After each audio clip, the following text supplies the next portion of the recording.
আসসালামু আলাইকুম ভিউয়ার্স, আজকে আমি আবারও হাজির হয়ে গেলাম নতুন আরও একটি রেসিপি নিয়ে। তো আজকে যেহেতু ফ্রাইডে, শুক্রবার, তো শুক্রবারের বিকালের নাস্তাতে আজকে আমি কি তৈরি করলাম সেটা রেসিপি আপনাদের সাথে শেয়ার করব।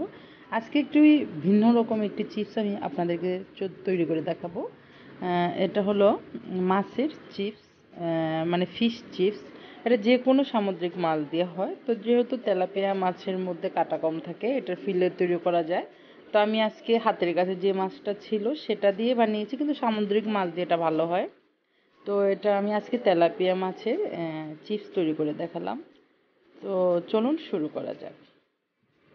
তো আমি প্রথমে একটি বড় সাইজের একটি তেলাপিয়া মাছ নিয়েছি। এটা প্রায় 700 গ্রামের মতো মাছটা। তো এই তেলাপিয়া মাছ এটা। তো এখন আমি মাছটাকে কেটে এটা থেকে চামড়াটা ছিলে এটা ফিলে তৈরি করে নেব।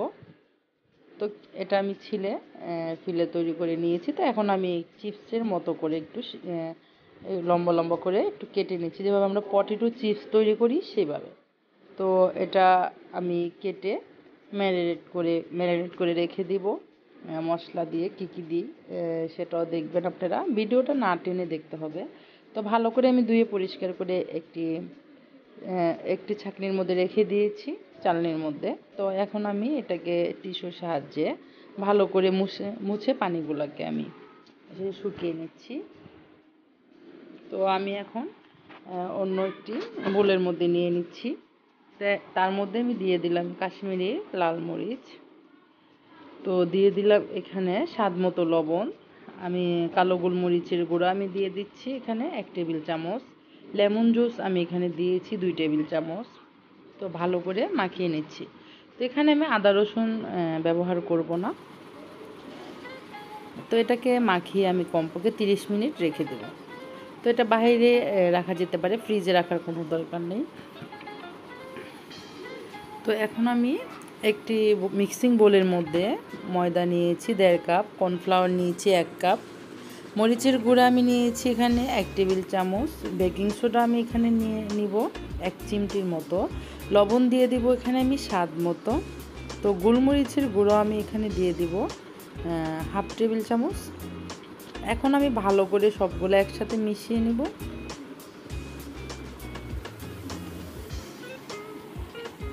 আর এখানে আমি দিয়ে দিয়েছি 1 কাপ ব্রেড ক্রাম্ব। তো এটা আমি বাসায় তৈরি করেছি। ব্রেড ক্রাম্বটা দিলে চিপসটা খুবই ক্রিস্পি হয়, ওপরের যে লেয়ারটা সেটা একটু মোটা হবে এবং খেতে খুবই ভালো লাগে। তো আমি ফিরে আসলাম কিন্তু 30 মিনিট পর। আমি কিন্তু মাঝখানের কাঁটাটি ফেলে দিইনি, কাঁটাগুলো রেখেছি, আমি ভেজে দেবো, বাচ্চারা খেয়ে ফেলবে, যেহেতু সেটার মধ্যে অনেকগুলা মাংস থেকে যায় মাছের। তো আমি সবগুলোই ভেজে নিচ্ছি। তো আমি ময়দার মধ্যে কুট করে তারপরে কিন্তু আমি পানিতে এটা চুবিয়ে নিচ্ছি, কিছুক্ষণ ভিজিয়ে রাখবো 1 মিনিটের মতো। তো 1 মিনিট পরে আমি একটি ছাঁকনির মধ্যে ঢেলে দিয়েছি। তো এখান থেকে আবার এটাকে উঠিয়ে আমি ময়দার মধ্যে আবারও কুট করে নেব। এটা অনেকটা আমরা যেভাবে ক্রিসপি চিকেন ফ্রাই করি ঠিক ওই রকমভাবে। অসম্ভব মজা হয় এই চিপসটা। এটা আপনারা যে বাচ্চারা মাছ খেতে চায় না তাদেরকে এভাবে খাওয়াতে পারেন। অবশ্যই এটা খাওয়ার পরে এরা একবার খেলে আবারও খেতে যাবে, এটা আমি গ্যারান্টি দিয়ে বলছি। খুবই সুস্বাদু হয়। তো আমি আমার বাচ্চাদেরকে খাইয়েছি, ওরা কিন্তু বুঝতেই পারেনি যে এটা মাছ। প্রথমে কিন্তু ওরা ভেবেছিল যে এটা হয়তো চিকেন। তো খাওয়ার পরে বলার পরে বুঝতে পারছে এটা মাছ। তো আমি যে তেলটা আমি 2-3 দিন এটা ভাজার কাজে ব্যবহার করছি, তো তেলটা কিন্তু একটা কেমন যেন একটা গন্ধ চলে আসে। তো তখন আমি তেলটাকে পরিষ্কার করার জন্য কয়েকটা আলু ভেজে নিচ্ছি চিপসের মতো করে। তাহলে তেলের যে একটা যেটাই ভাজলেন তেলের থেকে কিন্তু মশলার গন্ধটা আসে, তো সেই গন্ধটা চলে যাবে। তো চিপসগুলো ভাজা শেষ হয়ে গেছে, পটেটো চিপসগুলো। তার মধ্যে আমি এখন দিয়ে দিচ্ছি যে ফিশ চিপস ভেজে নেব সেগুলা।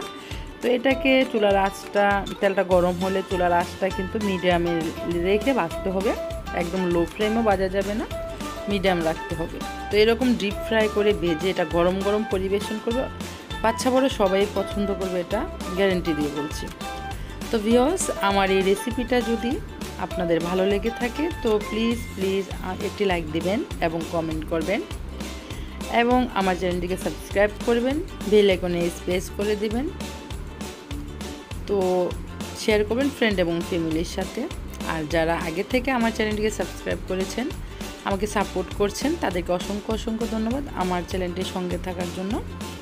তো আপনারা দেখতে পাচ্ছেন, এটা আমি বিকালের নাস্তাতে আমি এখানে মটরশুঁটির ঘুগনি তৈরি করেছি, আর আমি চিপস ভেজেছি, ফিশ চিপস।